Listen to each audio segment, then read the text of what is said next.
মনের কথাটা যদি বলি, সিনেমার প্রচারণার জন্য এই উদ্যোগটা নিচ্ছি।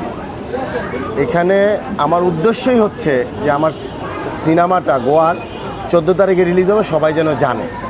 এরপরের উদ্দেশ্যটা হচ্ছে যে এই প্রচার করতে গিয়ে এখানে প্রতিদিন ধরেন 400-500 মানুষ করে খাচ্ছে, এটাও আমাদের যেন একটা কল্যাণের দিক চলে আসছে।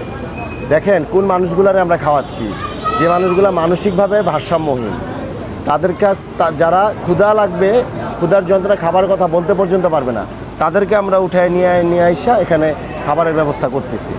আমার যে প্রডিউসার শ্রদ্ধেয় হেলেনা জাহাঙ্গীর, ওনাকে যদি আমি বলতাম যে আমি 10 দিন ব্যাপী শেরাটনে করব, উনি অনেক ধনী মানুষ, উনি রাজি হইতেন। যদি বলতাম সোনারগাঁয়ে করব, উনি করতেন। কিন্তু আমি ওনাকে প্রস্তাব করছি যে বোন আমরা এইভাবে করতে চাই। তাৎক্ষণিকভাবে উনি খুবই খুশি হয়েছে এবং দেখেন উনি প্রথম দিনও আসছে, আজকেও আসছেন এবং প্রতিদিনই তিনি আসবেন। এই উদ্যোগটাকে উনি ভীষণভাবে নিছে। সবচেয়ে বড় কথা হচ্ছে আমার যে অডিয়েন্স, যে মানুষগুলা আমার ছবি দেখতে সিনেমা হলে যায়, সবাই খুব খুশি যে রাসেল ভাই এমন প্রচারণা আমাদেরকে মুগ্ধ করছে। আমরা আপনার ছবি, আমি কমেন্টসগুলো দেখতেছি কালকে থেকে, সবাই খুব পজিটিভলি নিছে ব্যাপারটা। আর আমি বলবো যে ভালো কাজের মধ্যেই দিয়ে আমরা যদি সিনেমার প্রচারণা করি, এই ক্ষেত্রে আমরা দুইটা জিনিস পাবো, সিনেমার প্রচারণাও পাবো, মানুষের কল্যাণ এখানে জড়িত থাকে। অবশ্যই উনি অনেক সিনিয়র, অনেক জনপ্রিয়, ওনার সাথে কাজ করাটা এটা আমার জন্য সৌভাগ্যের। উনি খুবই ভালো। আমার কথা হচ্ছে যে আমি ভাইয়ারে ময়না শেষ কথার পরে আমি যে ছবিটা করলাম গোয়ার, আমি মাঝখানে 1 বছর গ্যাপ দিছি। গ্যাপ দিয়ে আমি হলে গেছি, হলের দর্শকদের সাথে কথা বলছি যে ওনারা কী ধরনের ছবি দেখতে চান, কী ধরনের ছবি পছন্দ করে।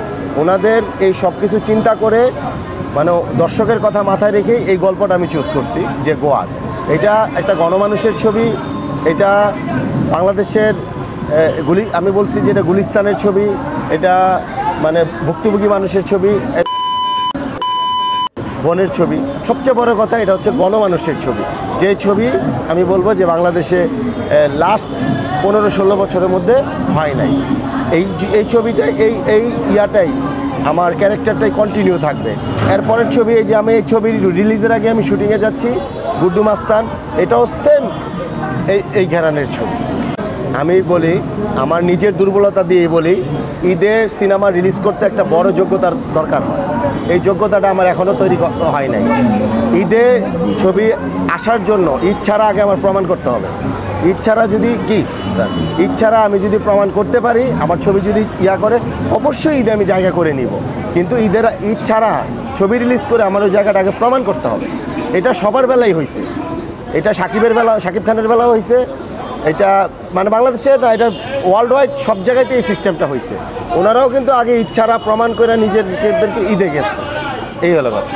প্রডিউসার কিন্তু রিকল হয়, দেখবেন আমাকে নিয়ে যিনি ছবি বানায় উনি আমাকে নিয়ে আরেকটা ছবি বানায়।